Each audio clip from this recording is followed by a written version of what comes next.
తాకట్లో ఉన్న మీ బంగారాన్ని విడిపించి ఆ రోజు ఆన్లైన్ రేటుకి కొంటాం. Sharma gold company. నమస్కారం. నమో నారసింహ. ప్రస్తుతం నేను భద్రాచలంలో ఉన్నటువంటి గోవింద కల్పవృక్ష నారసింహ సాలగ్రామ ఆశ్రమం దగ్గర ఉన్నానండి. చాలా అద్భుతమైన ప్రశాంతమైన ఆశ్రమం. మనకి తెలిసిందే, సుమన్ టీవీ ప్రేక్షకులకు పెద్దగా పరిచయం చేయక్కర్లేదు. కొత్తగా చూస్తున్న వాళ్ళ కోసం చెప్తున్నాను. రామాలయానికి 100 మీటర్ల దూరంలో ఉంటుందండి, మన భద్రాచలంలోనే. చాలా విశేషంగా ఉంటుంది ఇక్కడ కల్పవృక్ష నారసింహస్వామి. ఆ స్వామిని చూడగానే ఎంతో ప్రశాంతత మనకి అందుతుంది. ప్రతి మాసం కూడా విశేషంగా ఏవో ఒక కార్యక్రమాలు ఉంటాయి, అంటే తిథులు బట్టి. సాధారణంగా చెప్పాలంటే ప్రతిరోజు విశేషంగా కార్యక్రమాలు ఇక్కడ జరుగుతాయి. అయితే 8వ తారీఖు నుంచి మహాలయ పక్షం ప్రారంభమవుతుంది. 8 నుంచి 21 మహాలయ అమావాస్య వరకు మరి విశేషంగా ఎలాంటి కార్యక్రమాలు జరుగుతున్నాయి. ఒకసారి గత సంవత్సరం చూసుకుంటేనండి, చాలా అద్భుతంగా గతించిన వారికి పిండ ప్రదాన కార్యక్రమాలు కావచ్చు, వారిని తలుచుకుంటూ చేసేటువంటి కార్యక్రమాలు ఎంతో ఘనంగా జరిగాయి. ఎంతోమంది పూజలు చేయించుకొని కార్యాల్లో పాల్గొని మేము సంతోషించామండి, మాకు ఎంతో కొంత ముక్తి ప్రసాదించారండి, అలాగే దాంతోపాటుగా మాకు పితృదేవతల అనుగ్రహం మేము పొందామండి అని చెప్పారు. ఇక సంవత్సరం గడిచిపోయింది. మళ్ళీ ఇప్పుడు 8వ తారీఖు సెప్టెంబర్ 8 నుంచి 21 వరకు మహాలయ పక్షాలు ఉన్నాయి. మరి ఈ సందర్భంగా ఆశ్రమంలో ఎలాంటి పూజలు జరుగుతున్నాయి, ఈసారి మరి మన గతించిన వారికి ఎటువంటి కార్యక్రమాలు మన ద్వారా, అంటే మనం డైరెక్ట్గా వచ్చి చేతులతో చేయకపోయినా గురుగారి ద్వారా ఏవే కార్యక్రమాలు చేయించవచ్చో గురుగారి మాటలో విని తెలుసుకుందాం. ప్రస్తుతం మనతో పాటు ఉన్నారు ఆశ్రమ నిర్వాహకులు, నృసింహ ఉపాసకులు డాక్టర్ కృష్ణ చైతన్య స్వామి గురుగారు. వారితో మాట్లాడదాం. గురుగారు నమస్కారం అండి. నమస్కారం అమ్మా. నమో నారసింహ. నమో నారసింహ. అప్పుడే సంవత్సరం గడిచిపోయిందా అనిపించింది నాకు. చాలా త్వరగా. మహాలయ పక్షం 8వ తారీఖు నుంచి కదండి? అవునమ్మా. మరి ఎలాంటి కార్యక్రమాలు జరగబోతున్నాయి? గతించిన వారి ఈ పితృ రుణం తీర్చుకునే ఒక అవకాశం ఇది. నిజంగా సంవత్సరం అందరిలో అన్ని దైవారాధనలో ఉన్నా ఇప్పుడు ఈ 15 రోజులు మాత్రం వారికి అంకితం కదా. మరి ఎలాంటి కార్యక్రమాలు చేస్తారు? మనకు శాస్త్రమే చెప్తుంది, దేవతా కార్యాదపి పితృకార్యం విశేషత అని. అంటే దేవతలకు సంబంధించినటువంటి కార్యాన్ని మనం ఎంత భక్తితో చేస్తామో పితృకార్యాన్ని అంతకంటే శ్రద్ధగా చేయమని చెప్పి మనకు శాస్త్రం చెప్తుంది. అంటే మనకు వేదం చెప్పేదంతా కూడా ఫస్ట్ మాతృదేవోభవ పితృదేవోభవ అంటే వీళ్ళకే ఫస్ట్ ప్రిఫరెన్స్ ఇచ్చారు. వాళ్ళ బతికి ఉన్నప్పుడు వారికి సంబంధించినటువంటి సేవ చేసి వారు గతించిన తర్వాత వారికి చేయాల్సినటువంటి తర్పణ శ్రాద్ధ కార్యక్రమాలు చేయడమే పితృ రుణం తీర్చుకోవడం. ప్రతి ఒక్కరి ఇళ్ళలో జరుగుతున్నాయా అంటే వాళ్ళకున్నటువంటి పరిస్థితుల రీత్యా, అంటే సమయాభావం కావచ్చు, ఆర్థిక పరిస్థితులు కావచ్చు, లేకపోతే బ్రాహ్మణులు దొరకకపోవడం, ఇలా వివిధ కారణాల రీత్యా చేయలేకపోవడం కావచ్చు. కానీ పితృకార్యం అనేటువంటిది ఖచ్చితంగా చేసి తీరాలి అని చెప్తారు. అంటే ఒక రోజు మనం దేవతారాధన అనేటువంటిది చేయలేకపోయినప్పటికీ కూడా పితృకార్యం అనేటువంటిది ఖచ్చితంగా శ్రద్ధగా చేయాల్సినటువంటిది. అందుకే దాన్ని శ్రాద్ధము అండి, అత్యంత శ్రద్ధతో చేయాల్సినటువంటి. అంటే చేయకపోతే ఏమవుతుంది, ఖచ్చితంగా ఏమవుతుంది అనేటువంటిది ఏంటంటే, ఫస్ట్ మనకు జన్మనిచ్చినటువంటి వారికి సంబంధించినటువంటిది తప్పకుండా రుణం తీర్చుకోవాల్సింది. ఫస్ట్ వారు ఇచ్చినటువంటి ఈ యొక్క దేహాన్ని మనం ఎలా అయితే చూసుకుంటున్నామో దానికి సంబంధించినటువంటి తర్పణ శ్రాద్ధ కార్యక్రమం, వారు గతించిన తర్వాత వారికి చేయాల్సినటువంటి మొట్టమొదటి కార్యక్రమాలు అవి. చాలా మంది ఏమనుకుంటారంటే, నార్మల్గా పితృ రుణాలు, పితృదోషాలు, ఈ పితృదోషాల వల్ల కుటుంబం యొక్క స్థితి, అంటే పితృదోషం అనేటువంటిది మనకి ఎప్పుడైతే ఉంటుందో ఆటోమేటిక్గా మన యొక్క కుటుంబంలో ఖచ్చితమైనటువంటి ఇబ్బందులు ఉంటాయి చాలా వరకు. ఫస్ట్ ఎలాంటి ప్రాబ్లమ్స్ ఫేస్ చేస్తారు? పితృదోషాలు అనేటువంటిది మనందరం ఏమనుకుంటామంటే, మన తాత తండ్రి ముత్తాత వీళ్ళకి చేయకపోతేనే వస్తాయేమో అనుకుంటాం. వాళ్ళకంటే ముందు ఇంకా చాలా మంది ఉంటారు కదా మన వాళ్ళు. 7 తరాలు చూసుకోవచ్చు సాధారణంగా. చాలా ఇళ్లలో కనీసం 3 తరాల పేర్లు కూడా చెప్పలేనటువంటి స్థితి ప్రస్తుతం నెలకొని ఉంది. పితృదోషాల యొక్క ప్రభావం ఎలా ఉంటుంది అంటే, మన కుటుంబాన్ని ఒక తుఫాన్ వచ్చినప్పుడు ఎలా అయితే ఊగితామో అలా పట్టి కుదిపేస్తుందమ్మా. ఆర్థికమైనటువంటి స్థిరత్వం లేకపోవడం, కుటుంబంలో అన్యోన్యత లేకపోవడం, అదేవిధంగా ఎంత కష్టపడినా ఎదగకపోవడం, భార్యాభర్తల అన్యోన్య దాంపత్యం దగ్గర నుంచి ఏ కష్టం చేసినా కూడా, అంటే వాడు పడేటువంటి కష్టానికి, సినిమా కష్టం అంటాం కదా, అలాగే ఎంత కష్టం ఉన్నప్పటికీ కూడా ఎదగలేకపోవడం. ఫస్ట్ ఆకస్మిక మరణం వాడి యొక్క ప్రభావం ఉంటే ఇవన్నీ ఖచ్చితంగా ఆ ఇంట్లో ఉంటాయి. ఫస్ట్ ఆ యొక్క, అంటే సాధారణంగా ఏ ఇంట్లో దుర్మరణాలు ఎక్కువ ఉంటాయి మామూలుగా, యాక్సిడెంట్ల వల్ల చనిపోయిన వాళ్ళు కావచ్చు, ఆత్మహత్యలు చనిపోయిన వాళ్ళు కావచ్చు, శరీరం బాగా ఇబ్బంది పడి చనిపోయిన వాళ్ళందరికీ ఖచ్చితంగా మనం చేయాల్సినటువంటి విధానంగా ఎప్పుడైతే చేస్తామో దాని యొక్క ప్రభావం తగ్గుతుంది. మనం అది చేయకపోకుండా ఎప్పుడైతే వదిలేస్తామో వీడి యొక్క ప్రభావం ఖచ్చితంగా పెరుగుతుంది. దేవతలే చేశారు అని చెప్తారు మనకు పితృకార్యాలని, మనం ఖచ్చితంగా చేయాలి. ఇప్పుడు మన ఇంట్లో ఉండేటువంటి అకేషన్స్ తీసుకుంటే, అది పుట్టినరోజులు కావచ్చు, పెళ్లి రోజులు కావచ్చు, లేదా వివిధ రకాలైనటువంటి ఎంత అయితే జాగ్రత్తగా చేసుకుంటున్నామో మనం వారు చనిపోయినటువంటి రోజుని అంతే శ్రద్ధగా చేసుకోవాలి అని చెప్తారు. చాలా మందికి సరే తెలియదు, డేట్ అతిథి తెలియని వాళ్ళు ఉంటారు, తెలియదు. అసలు డేట్ అయితే కొంతమంది సంక్రాంతి, దసరా ఇలాంటి రోజుల్లో పెట్టుకుంటుంటారు. అవన్నిటికంటే గొప్పగా మహాలయ పక్షాలు 15 రోజులు కూడా భాద్రపద మాసంలో కృష్ణపక్షంలో వచ్చే పాడ్యమి నుంచి అమావాస్య దాకా, పాడ్యమి నుంచి శాస్త్రం ఏం చెప్తుందంటే ఆ పాడ్యమి నుంచి ఆశ్వయుజ శుద్ధ పాడ్యమి దాకా పెట్టమని చెప్తుంది. అంటే 16 రోజు అమావాస్య అయిన తెల్లారి కూడా చెయ్యాలి అని చెప్తారు. అంటే సర్వ ప్రాయశ్చిత్తం కోసం పాడ్యమి రోజు కూడా చెయ్యాలి అని చెప్తాం. మనం అది కూడా చేస్తాం అమ్మ. మనం 15 రోజులు మహాలయ అమావాస్య వరకు చేసి తెల్లారి పాడ్యమి రోజు కూడా సర్వ ప్రాయశ్చిత్తం కోసం కూడా మళ్ళీ ఈ యొక్క అమావాస్య తర్పణ శ్రాద్ధం అనేటువంటి మళ్ళీ పాడ్యమి రోజు కూడా మనం చేస్తాం. ఈ చేయడం ద్వారా ఏమవుతుందంటే ఈ మహాలయ పక్ష మనం సాధారణంగా మనకు మహా అనేటువంటి పదాన్ని మనకు ఉన్నటువంటి పండుగల్లో అంటే మహర్నవమి, మహాశివరాత్రి ఇలా 2-3 సార్లు మాత్రమే ఉపయోగిస్తాం. దాంట్లో మహాలయం అనేటువంటిది ఒకటి, మహాలయ అమావాస్య. మహా అనేటువంటిది గొప్పది, అంటే భగవంతుడికి సంబంధించిన ఎలా అయితే 2 ఇచ్చారో పితృదేవతలకు సంబంధించింది కూడా మహా అనేటువంటి పదాన్ని ఇచ్చి ఇది చాలా గొప్పగా చేయాలి, అంటే భక్తి శ్రద్ధలతో చేయాలి అని చెప్తారు. మన ఆశ్రమానికి దగ్గర తీసుకునేటప్పటికి పూర్తిగా గత 8 సంవత్సరాల నుంచి కూడా ఎవరైతే తల్లిదండ్రులకు సంబంధించినటువంటి తర్పణ శ్రాద్ధాలు చేయాలి, మేము కూడా మాకు కుటుంబంలో ఇబ్బందులు ఉన్నాయి, మన ద్వారా చేయాలి అనుకునేటువంటి వారికి గత 8 సంవత్సరాల నుంచి కూడా పరమ పవిత్రమైనటువంటి భద్రాచల క్షేత్రం, దీని దక్షిణ అయోధ్య అంట, ముక్తి క్షేత్రం ఇది.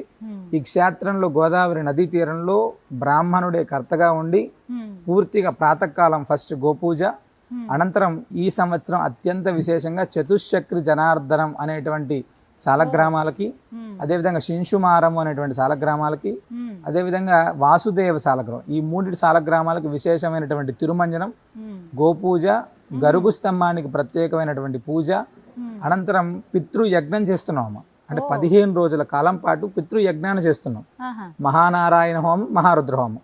ప్రత్యక్షంగా వాళ్ళు ఇక్కడికి వచ్చి ఆ యొక్క పితృయజ్ఞంలో పాల్గొనడానికి 15 రోజులు కూడా 15 రోజులు ఎవరైనా వచ్చి ఆ రోజు ఏ రోజుకి సంబంధించినటువంటి ఆ రోజు వచ్చి వాళ్ళు చేసుకోవచ్చు, లేదా 15 రోజులు ఏ రోజైనా వచ్చి పితృయజ్ఞంలో పాల్గొనేటట్టుగా ఏర్పాటు చేస్తున్నాం. ఈ మహానారాయణ రుద్రహోమం అయిన తర్వాత గోదావరి నదీ తీరంలో తర్పణ శ్రాద్ధ కార్యక్రమం ఎవరైనా ప్రత్యక్షంగా వచ్చి మేము చేసుకుంటాం అనేటువంటి వాళ్ళ కోసం ప్రత్యేకమైనటువంటి ఏర్పాటు చేస్తున్నాం. పరోక్షంగా ఉండి చేసుకునేటువంటి వాళ్ళ కోసం ఏమో పూర్తిగా అంటే ఎక్కడెక్కడో ఏ ప్రాంతాల్లో ఉంటారు, ఆ ప్రాంతాల్లో ఉండి 15 రోజులు వచ్చి ఇక్కడ ఉండలేనటువంటి వాళ్ళు ఏదైనా మేము ఒకరోజు చేసుకునేటువంటి వాళ్ళు అంటాం, చేసుకోవచ్చు. కానీ ఇక్కడ మనకు శాస్త్రం ఏం చెప్తుంది, 15 రోజులు చేయమని చెప్తుందమ్మ. 15 రోజులు ఎవరు వచ్చి చేయలేరు. దానికోసమే అంటే కామన్గా మేము చాలా ఇళ్ళలో చూసామమ్మా, ఎప్పుడైతే ఈ మహాలయ పక్షాల 15 రోజులు తర్పణ శ్రాద్ధ కార్యక్రమాల్లో పాల్గొన్నటువంటి కుటుంబాల్లో మేము ఖచ్చితమైనటువంటి ఉన్నతి చూసామమ్మా. చాలా కుటుంబాల్లో అంటే ఆ సంవత్సరంలో వాళ్ళ ఇంట్లో సంతానానికి సంబంధించిన ఇబ్బందులు, వివాహ ప్రాప్తికి సంబంధించినటువంటి ఇబ్బందులు, లేదా ఆర్థికంగా ఉండేటువంటి విషయాల్లో ఇలాగ మేము గత సంవత్సరం కంటే మెరుగు అయినటువంటి వాళ్ళని మేము చాలా విన్నాం. ఈ మహాలయ పక్షాలు రాకముందు కనీసం 15-20 రోజుల కంటే ముందే చాలామంది మమ్మల్ని స్వామి మహాలయం ఎప్పుడు స్టార్ట్ అవుతుంది, మళ్ళీ అంటే మా సంబంధించినటువంటి వాళ్ళకి చెయ్యాలి, మా స్నేహితుల వాళ్ళవి కూడా చేయాలి, ఎందుకంటే మేము చాలా బాగున్నాం అనేటువంటి వాళ్ళ సంఖ్య ప్రతి సంవత్సరం కూడా పెరుగుతున్నాం. అంటే అంత భక్తి శ్రద్ధలతోటి బ్రాహ్మణుడే కర్తగా ఉండి పూర్తి స్థాయిలో శాస్త్రబద్ధంగా అంటే యజ్ఞోపవీతం వేసుకున్నటువంటి బ్రాహ్మణుడికి ఎలా అయితే కర్మలు జరుగుతాయో ఆ విధంగా ప్రతి కుటుంబానికి జరగాలనేటువంటి మా సంకల్పం. అంటే ఒకరికి అలాగా కాకుండా ప్రతి ఒక్కరికి కూడా శాస్త్రంలో ఎలా ఉంది, వేద ప్రమాణంగా ఎలా ఉందో ఆ ప్రమాణంగా చేయాలనేటువంటి సంకల్పంతో మనం చేస్తున్నటువంటి కార్యక్రమం. అక్కడ తర్పణ శ్రాద్ధ కార్యక్రమాలు పూర్తి అయిన తర్వాత బ్రాహ్మణ భోజనం, అదేవిధంగా ప్రతినిత్యం భద్రాచలం వచ్చేటువంటి యాత్రికులకు అన్నప్రసాద వితరణ, సాయంత్రం ఏమో వేదపారాయణ, శుక్లయజుర్వేదాన్ని ఆ 15 రోజుల్లో పూర్తిగా ఆ వేదాన్ని పారాయణం చేయించడం, శ్రీమద్ భాగవత పారాయణ. మనకు శాస్త్రం ఏం చెప్తుందంటే అసలు ఎలాంటి పితృదోషాలు ఉన్నా కూడా భాగవత పారాయణం చేస్తే చాలు ఖచ్చితంగా తొలగుతాయని, నారాయణ హోమం, రుద్రహోమం చేస్తే చాలు ఖచ్చితంగా తొలగుతాయని, గోసేవ చేస్తే చాలు ఖచ్చితంగా తొలగుతాయని. అంటే మనకు భగవంతుడు మనల్ని పిల్లలుగా అంటే మన పిల్లలు ఎన్ని తప్పులు చేసినప్పటికీ కూడా ఏదో రకమైనటువంటి ఎక్స్క్యూజ్ ఎప్పటికప్పుడు చేస్తుంటారు కదా. అలాగా భగవంతుడు అరే బాబు వీళ్ళు తర్పణ శ్రాద్ధ కార్యక్రమాలు చేయలేకపోయారు, లేదా గోవుకు కొంచెం ఆహారం పెడితే ఆ యొక్క ఫలితాన్ని ఇచ్చేటట్టుగా, లేదా గరుగు స్తంభానికి పూజ చేస్తే పితృదోషాలు, అంటే ఎన్నో రకాలైనటువంటి మార్గాలు ఇచ్చారు. కానీ అవి ఉపయోగించుకొని తద్వారా మనం ఆ యొక్క ఫలితాన్ని పొందడం మన చేతుల్లోనే ఉంటుందమ్మా. మహాలయం అనేటువంటిది అత్యంత భక్తి శ్రద్ధలతోటి ఎవరైతే చేస్తారో వాళ్ళ కుటుంబంలో ఖచ్చితంగా మళ్ళీ సంవత్సరం లోపల తప్పనిసరిగా మార్పు అనేటువంటి తప్పకుండా వస్తుందమ్మా. అంటే మేము చాలా కుటుంబాలు చూసాం, ప్రత్యక్షంగా చూసాం, పరోక్షంగా కొన్ని వందల కుటుంబాల్లో తప్పనిసరి మార్పును చూసాం. కరోనా విపత్కర పరిస్థితుల్లో మరణించిన తర్వాత చాలామందికి సుమారు కొన్ని వందలాది మందికి మనం ఇక్కడ మహానారాయణ హోమం చేసామమ్మా. అంటే శరీరం ఇబ్బంది పడి చనిపోయారు కరోనా అంటే, అలాంటి వాళ్ళందరికీ కూడా చాలా ప్రత్యేకంగా హోమం చేసాం అత్యద్భుతంగా. అంటే మహాలయ పక్షాల్లో చాలా విశేషమైనటువంటి రోజులు ఉన్నాయి ఇందులో. ఫస్ట్ మహాలయ పాడ్యమి నుంచి అమావాస్య దాకా ప్రతిరోజు విశేషమే అమ్మ. మనందరం ఏమనుకుంటామంటే మనకు ఆ తిథి నాడు చేస్తే అలా పాడ్యమి రోజుకి ఒక విశేషం నుంచి అమావాస్య దాకా ఒక విశేషం, మళ్ళీ పాడ్యమి ఇంకొక విశేషం. ఇందులో పంచమి మహాలయ పక్షాల్లో పంచమి అనేటువంటిది చాలా విశేషం. ఆ రోజు భరణి శ్రాద్ధం వస్తుంది, యమభరణి అంటాం నార్మల్గా. ఆ భరణి శ్రాద్ధం నాడు ఎవరైతే తర్పణం శ్రాద్ధం చేస్తారో వాడికి గయాలో శ్రాద్ధం చేస్తే ఎలాంటి ఫలితం వస్తుందో అలాంటి ఫలితం వస్తుందని చెప్తారు పెద్దలు నార్మల్గా. వాళ్ళు ఏ తిథిన మరణించినా కూడా, ఏ తిథిలో మరణించిన, అందుకనే మేము ఏం చెప్తున్నాం అంటే ఏ తిథిలో మరణించినా కూడా 15 రోజులు తర్పణం చేస్తారు మీ పేరు పైన. ఇది ఎక్కడా జరగనటువంటిదమ్మా. మన భారతదేశంలో ఏ క్షేత్రంలో కూడా ఏ బ్రాహ్మణుడు ఇంత భక్తి శ్రద్ధలతో అందరూ చేస్తారు. 15 రోజులు కూడా ఎవరైతే కర్త ఉన్నారో ఆ కర్తని బ్రాహ్మణుని కర్తగా పెట్టి ఒక గోత్రనామాలతోటి 15 రోజులు చేసేటువంటి క్రియ అనేటువంటిది కేవలం మనం ఖచ్చితంగా మనమే చేస్తున్నాం. అంటే ఏ తిథి నాడు చేస్తారు లేదా అమావాస్యలో చేస్తారు అలా కాదు, ప్రతిరోజు చేస్తాం. పాడ్యమి దాకా ప్రతిరోజు కూడా 16 రోజులు ఖచ్చితంగా ఈ యొక్క మహాలయం చేస్తారమ్మా. చిన్న చిన్న సందేహాలు ఉన్నాయి. ఇప్పుడు ఈ సంవత్సరమే గతించారనుకోండి, చనిపోయి నెల అయిందండి, లేకపోతే 15 రోజులు అయిందండి, లేకపోతే 8 నెలలు, ఇట్లా ఈ సంవత్సరం లోపు వారికి, అలాంటి వారికి ఇప్పుడు మరి సంవత్సరం లోపు మరణించినటువంటి వాళ్ళకి తర్పణం మాత్రమే చేయడానికి అవకాశం ఉంటుంది, శ్రాద్ధం చేయడానికి లేదు. ఆ సంవత్సరం లోపల ఉండేటువంటి వాళ్ళకి ఈ మహాలయాల్లో నారాయణ హోమం చేసుకోవచ్చు, రుద్రహోమం అంటే పితృయజ్ఞం అనేటువంటిది ఖచ్చితంగా చేసుకోవచ్చు. ఈ సంవత్సరం లోపల గోవుని దానం చేయొచ్చు, గో సేవ చేయొచ్చు. అంటే సాధారణంగా మనల్ని వైతరిని దాటిస్తుంది అని చెప్తారు, గోదానం. వైతరిని దాటడం అనేటువంటిది అసలు చాలా కష్టమైన పని అని మరణించిన తర్వాత వైతరిని దాటాడంటే చాలా పుణ్యాత్ముడు అని వాడు. అలాంటి పుణ్యాన్ని గోవుకు సంబంధించినటువంటి ఆరాధన 15 రోజులు చేస్తే వాడు ఖచ్చితంగా వైతరిని దాటుతాడు అని చెప్తారమ్మా. అలాంటి దాటించేటువంటి క్రమం చేసుకోవచ్చు. అంటే మహాలయం అనేటువంటిది ఉత్కృష్టమైనటువంటిది పితృకార్యాలకి. అది అంటే చనిపోయినటువంటి వాళ్ళు సంవత్సరం తర్వాతనే శ్రాద్ధకారం వాళ్ళకు ఉంటుంది, చేయొచ్చు. ఇప్పుడు తిథి ఏది తెలియకపోయినా 15 రోజుల పాటు చేయొచ్చు, తర్పణం చేయొచ్చు. మరి ఈ ప్రాసెస్ చెప్పండి గురుగారు, ఎలా నమోదు చేసుకోవాలి, ఏమేమి వివరాలు ఇవ్వాల్సి ఉంటుంది? తప్పకుండా అమ్మా. శ్రీనృసింహ సేవావాహిని ఆధ్వర్యంలో ఎవరెవరికైతే కర్తగా, అంటే మామూలుగా ఇప్పుడు మా తండ్రి గారు చేస్తున్నారు, మా తండ్రి గారు తర్పణ శ్రాద్ధ కార్యక్రమాలు చేస్తున్నప్పుడు ఆయన ఎవరికైతే చేయొచ్చు అని అంటాం మామూలుగా. అంటే మనం శ్రాద్ధ కర్మ చేసేటప్పుడు కొంతమందికి అవకాశం ఉంటుంది, అంటే వాళ్ళ తండ్రికి తాతకి ముగ్గురికి, లేదా మా తాతగారి నానమ్మకి వాళ్ళ అలా 3 తరాలు. కానీ ఇక్కడ మహాలయం వచ్చేటప్పటికి మనం 33 మందికి శ్రాద్ధం చేయొచ్చు అని ఉంటుంది. అంటే ఎవరైతే మా అమ్మగారి పక్కన మా తండ్రి గారి పక్కన ఎవరైతే ఉన్నారో వాళ్ళకి యొక్క ఆప్తులకి, గురువులకి, స్నేహితులకి, మన ఎవరైతే గతించి ఉంటారో వాళ్ళందరి పేర్లకి కూడా మహాలయంలో తర్పణ శ్రాద్ధ కార్యక్రమాలు చేయడానికి అవకాశం ఉంటుంది. 33 మంది పితృగణాలు ఎవరైతే ఉన్నారో వాళ్ళందరికీ కూడా చేయొచ్చు. మనం ఎవరైనా శ్రీనృసింహ సేవావాహిని అనేటువంటి ఫోన్ నెంబర్కి సంప్రదిస్తే ఎలా అయితే పంపించాలో దానికి సంబంధించినటువంటి ఫార్మాట్ పేపర్ని పంపిస్తాము వాళ్ళకి. ఆ ఫార్మాట్ పేపర్ ద్వారా ఎవరైతే ఉన్నారో వాళ్ళకి ఫిల్ చేసి ఇస్తే ఖచ్చితంగా జరుగుతుంది. అయిన తర్వాత ప్రతిరోజు కూడా ఇక్కడ జరిగేటటువంటి ప్రతి కార్యక్రమాన్ని ఉదయం నుంచి రాత్రి దాకా శ్రీనృసింహ సేవావాహిని అనేటువంటి యూట్యూబ్ కావచ్చు, ఫేస్బుక్ కావచ్చు, ఇన్స్టా, వీటిలో అదేవిధంగా కల్పవృక్ష నరసింహ స్వామి వారికి సంబంధించినటువంటి యూట్యూబ్, ఫేస్బుక్, ఇన్స్టా ఈ 2 దానిలో కూడా ఎవ్రీడే చూసుకోవచ్చు. చేసే ప్రతి కార్యక్రమం కూడా అయిపోయిన తర్వాత వెంటనే దాంట్లో అప్లోడ్ చేస్తే వాళ్ళకి సంబంధించినటువంటి లాస్ట్ ఇయర్ కూడా మనం చేసాం, ఈ సంవత్సరం కూడా అదే విధంగా చేస్తామమ్మా. ఫామ్ ఇస్తారు, ఆ ఫామ్ ఫిల్ చేయాలి. మీరు ఎలాంటి వాట్సాప్ లో వారికి పంపిస్తారా? కాల్ చేసిన వెంటనే ఎవరైతే ఈ యొక్క పితృకార్యాలు చేయాలి అనేటువంటి వారి నెంబర్కి ఫోన్ చేస్తే వెంటనే ఇలా పూర్తిగా ఒక పేపర్ ఉంటుందమ్మా, ఎవరెవరికి చేయాలి అనేటువంటి దాన్ని పూర్తి వివరంగా ఒక పీడిఎఫ్ పంపిస్తారు. పీడిఎఫ్ని వాళ్ళు డౌన్లోడ్ చేసి రాసి వైట్ పేపర్ మీద రాసి పంపించినా కూడా ప్రింట్ తీసుకొని దాన్ని యాజ్ ఇట్ ఈస్గా పెట్టేసి ప్రతిరోజు కూడా ఈ తర్పణ శ్రాద్ధం వాళ్ళు అంటే మహానారాయణ హోమంలో పాల్గొనాలి, లేదా మేము గోపూజలో పాల్గొనాలి, దేనికి సంబంధించినటువంటి వివరంగా వాళ్ళు చెప్తే నోట్ చేసుకొని ఆ 15 రోజుల కార్యక్రమాన్ని వాళ్ళకి జరిపిస్తారమ్మా. అది పూర్తిగా 15 రోజులు. మరి వీటికి ఎంత ఖర్చు అవుతుందండి? అంటే సాధారణంగా మహాలయ పక్షాల్లో బ్రాహ్మణుడే కర్తగా ఉండి 15 రోజులు చేసేటువంటి కార్యక్రమానికి చాలా తక్కువ, అంటే మనం ఒక రోజు ఖర్చు పెట్టేంత ఎంత ఖర్చు పెడతామో 15 రోజులకు కూడా అంతే ఖర్చు అయ్యేలాగా చేస్తున్నాము. చాలా తక్కువగా బ్రాహ్మణుడు చేయించేవాడు ఒకడు, కర్తగా ఉండి తర్పణ శ్రాద్ధ కార్యక్రమం చేసేవాళ్ళు. అలాగా మహానారాయణ హోమానికి సంబంధించిందిగా అభిషేకం దానికి సపరేట్గా ఉంటుంది. అన్నీ కూడా చాలా తక్కువగా, అంటే లిమిట్గా ఉండాలి, ప్రతి ఒక్కరు చేసుకోవాలనేటువంటి సంకల్పంతో చేసేటువంటి కార్యక్రమం. అంటే మన ఇంట్లో ఒక రోజు శ్రాద్ధ కర్మ చేస్తే చాలా ఖర్చు అవుతుంది వాస్తవంగా. అసలు అలాంటి ఖర్చు ఉండొద్దు అనే కదా ఇదంతా కూడా మనం చేసేటువంటి ఉద్దేశమే.